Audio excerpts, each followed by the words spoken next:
Alright, let's go ahead and get started today. For some reason I'm not getting a video signal, not allowing me to go on the camera, but that's okay. Today we are focusing on thinking about the field of biblical studies, what constitutes biblical studies, where do biblical studies come from as a field, and some general ideas about biblical studies before we will move into some other topics the rest of the semester.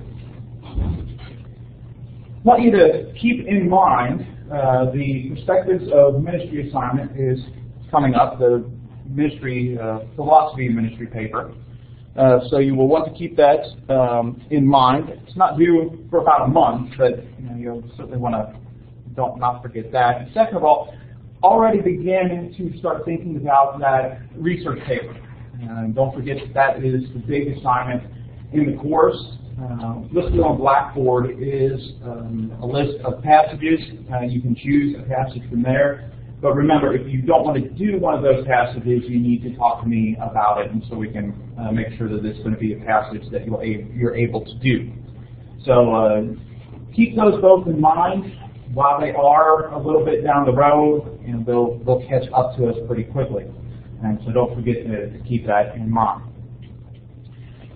So when we come to this general topical idea of looking at biblical studies as an overview, when I say the phrase biblical studies, what are some of the things that come to your mind? If you had to describe to somebody what biblical studies is, how would you describe it? Study of the Bible. All right, study the Bible. I would say research of the Bible. Research of the Bible.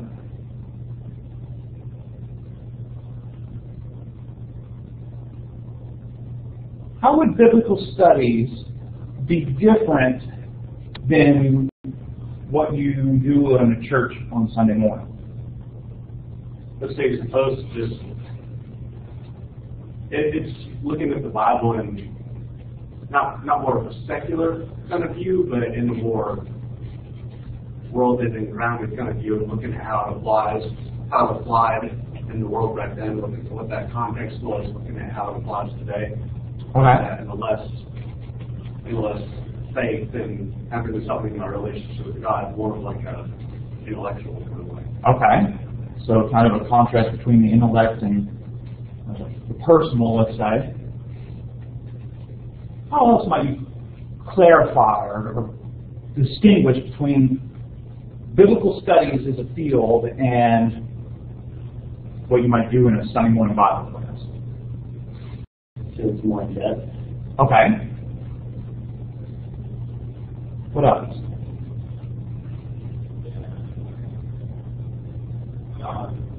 Church would be more of a ceremonial structure point of it, whereas biblical studies would just be more or less contextual research of it.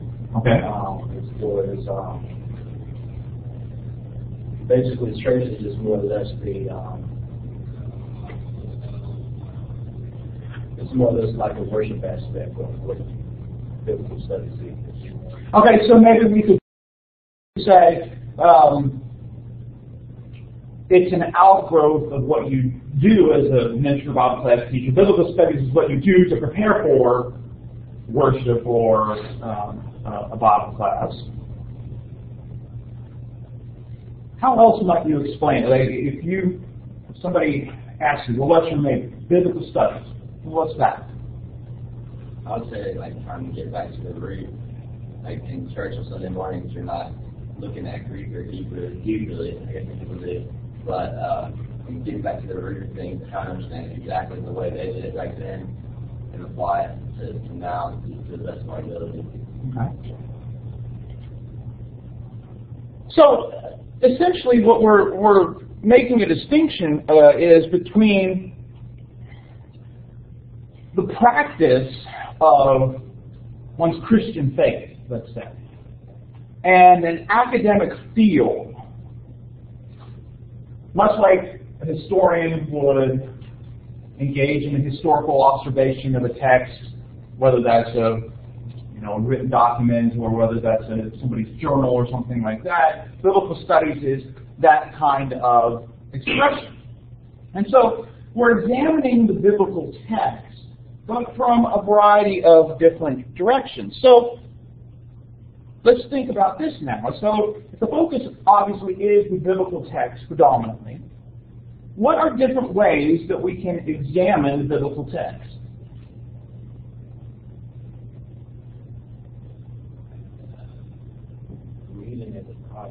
Okay, so there's certain understanding of content. We can look at both like the lingual, the language context of it, and the historical context of it. All right, so thinking about the actual linguistics of it, whether that's the linguistics in the English or the linguistics in the Greek, the Hebrew, the Aramaic, and then also the historical context surrounding the culture in which it was written. What else might you think fits into the examination of the biblical text, right? So we can kind of linguistically, historically, or contextually. The spiritual component of it. Okay, what do you mean to say that? Say a little bit more about that. Okay, well, the overall Bible is kind of like a spiritual insight of who God is and how He works both behind and in the scene, and that's what makes it spiritual, because it's referring to an overall creator that's not seen. Okay, so That's the spiritual element. Pointing to the non-physical, and we might even say the theological component. Anything else you can think of ways that we can examine the biblical text? And have the linguistic, the theological, Canonization. All right, so we can think about the process of how the Bible came about. What is it that makes the Bible the Bible? How is that determined? So, in thinking about this idea of focusing on the text, what might be some related fields? And so, in thinking about the fields of biblical studies, the biblical studies is an umbrella term that often can include a variety of different specific fields. First, of course, would be what we might call biblical studies proper. That is, those fields that are distinctly focused on the text. And so that would be some of your linguistic things, the canonization issues, the historical context of the text. And so biblical studies would certainly be a component of what we're talking about. Another field, which we've already kind of mentioned already, would be the theological or the doctrinal field. Now, in the context of talking about theology of the Bible, or thinking about the theological component, there are even fields we can break that down even further. There is the field of what we would call biblical theology.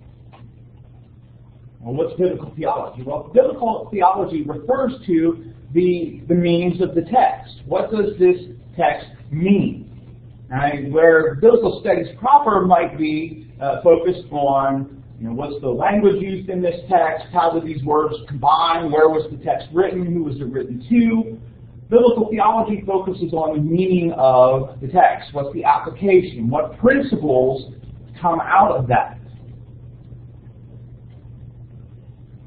So biblical theology would be one field within that. There would also be what we might call systematic theology.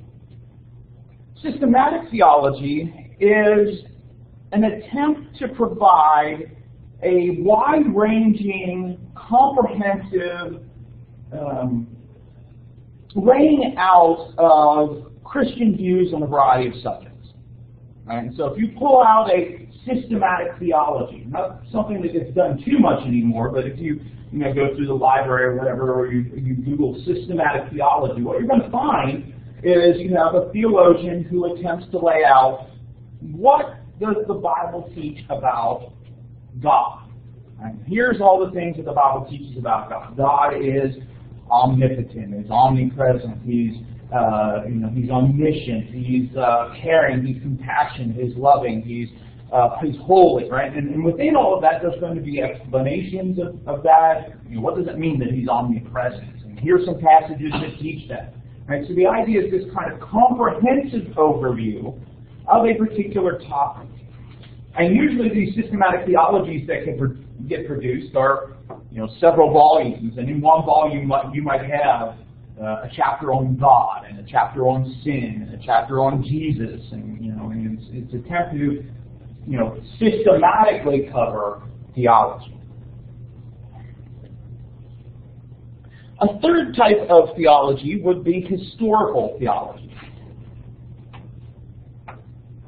The focus of historical theology is to examine how Christians at various time periods have talked about a specific concept. And so how have Christians talked about these biblical doctrines or these biblical theological points throughout time? Let's take brief time to think about some of this with the question of the atonement. Now, theological term, atonement. What does atonement refer to? You hear somebody talk about the atonement. Okay, the covering of sins, right? This idea of how does God forgive sins? How does God deal with sin, or what is sin and its relationship to God? And so it deals with a wide variety of questions about how, specifically in a Christian context, how does Jesus' death relate to salvation? And Christians have answered this question in a variety, and here's a couple of possible questions related to the atonement. And they have answered that in a variety of ways. So let's do a little theology here for a minute, and then we'll talk more. And again, we're just kind of giving you an example here of what historical theology refers to. Very important question, right? Why did Jesus have to die? So let me ask you, why did Jesus have to die? Because of the Old Testament, where sacrifice was a sufficient way to cover sin. Okay, so the Old Testament sacrifices wasn't sufficient to cover sins. But why does that mean that Jesus has to die?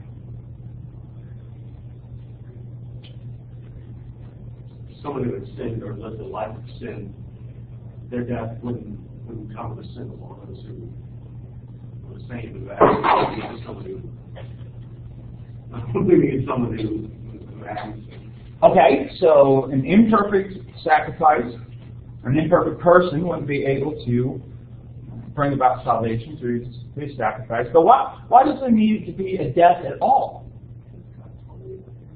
All right, God is holy and we're not, absolutely. Right? So our sinfulness, we cannot on our own come into God's presence, but why death? Because the blood is representative of what's supposed to be cleansing. All right, so we have some ideas here about blood. Why blood? There's a cleansing idea that's connected to that, but why does blood? I mean, have you ever put blood on something? Is it cleaner? Right? It stains, right? So why is blood a part of all of this? Well, obviously, it has to be a spiritual cleansing. Okay, so it's a spiritual cleansing.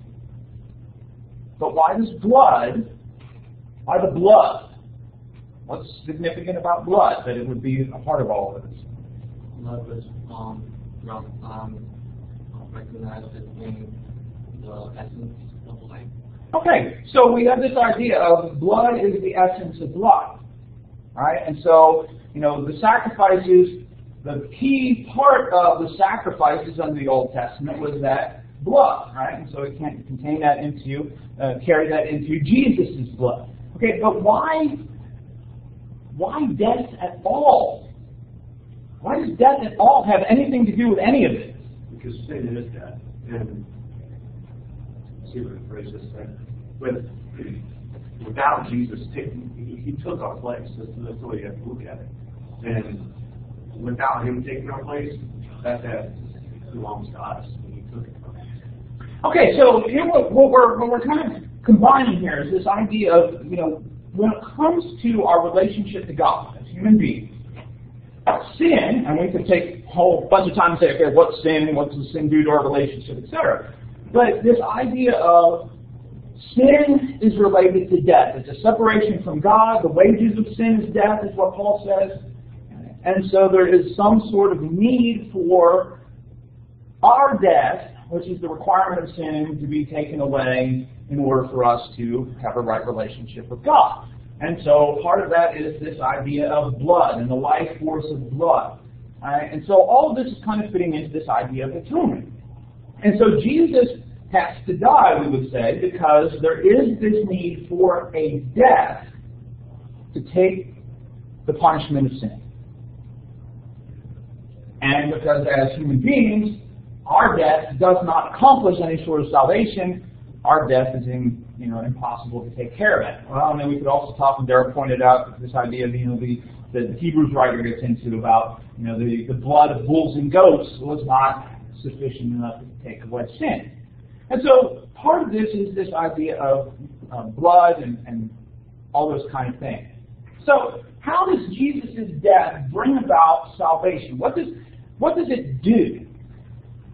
And so now we get into this kind of historical theological component, in that over time there have been a variety of ways that Christians have talked about how Jesus' death works. So let's think about this. How does Jesus' death work? Well, okay, we have this idea of blood and all those kind of things, but when we think about the Scriptures, and we think about sin, and think about death and blood, why can't God just forgive our sins without requiring death? Will it be right? Right? So why wouldn't it be right? Because you can't forgive. It would be right. God still would be holy if He would forgive us. Okay? So there's the idea of, God's holiness can't allow the existence or presence of sin. Why is sin, what does sin do to God? It turns some off He's revealed. All right, so in one way of thinking about this has been this idea of wrath. Right? God is angry because of sin. And so you might have heard the term propitiation. Anybody heard that term? The term propitiation is used to talk about Jesus' death taking away the wrath of God. So whenever you hear that term, propitiation has to do with the wrath of God. God is wrathful, and so Jesus' death satisfied that wrath. Right? You'll see this even in songs that we sing. The wrath of God was satisfied from Christ alone. Right? And other songs like that. So one way people have talked about this is this idea of Jesus had to die. Jesus' death brings about salvation because it satisfies the wrath of God. Another way that people have talked about it is the use of the term ransom. What's a ransom? All right, so with the idea of ransom, there is that monetary component. You have to pay something. Why do you pay ransom? Get something back. Right, to get something back. So the idea behind the ransom, and again, another biblical concept, right? The Son of Man came not to serve, or came not to be served, but to serve and give His life a ransom for many. Matthew chapter 20, verse 28. And so this idea of somehow God needs to ransom us. So if Jesus' death is a ransom, who's it paid to?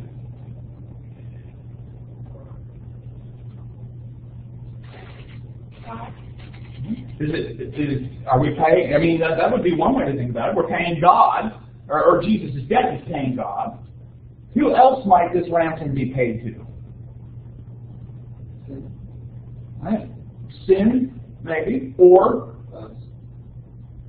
Now, would that work? A ransom being paid to us? We're the thing being ransomed, so I don't think it would necessarily be us.